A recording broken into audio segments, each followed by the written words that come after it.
সবে বরাত যদি আসে এই মুসলমানের গো কি রে বাবা, মুরগি মাছ গরু বন্ধ হয়ে গেল, আর হবে না। যাই হোক, খেয়ে নিয়ে এবারে বউ বলতেছে কি গো মসজিদে যাবে তো?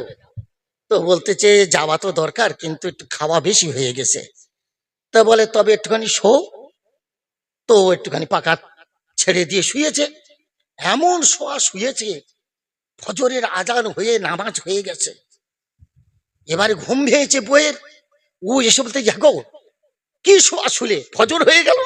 ও উঠে দেখে বেলা উঠে গেছে। তখন পশ্চিম দিকে যে সারা রাতে চাপা মুতো, ও পশ্চিম দিকে মুখ করে মুততেছে।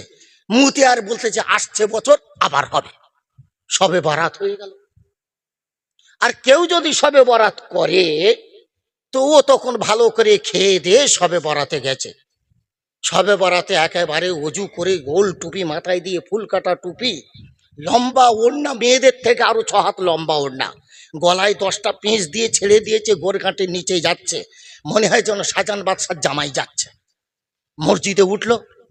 ওঠার আগে একটু দাঁড়ালো মসজিদে, দাঁড়িয়ে যেন কি চিন্তা করলো।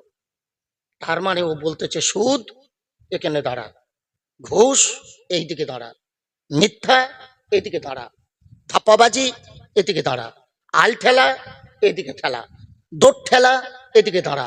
আমি সবে বরাত করতে মসজিদে ঢুকতেছি, ঢুকে বেরিয়ে দোয়া হয়ে গেলে ফের তোদের নিয়ে ঘরে যাও।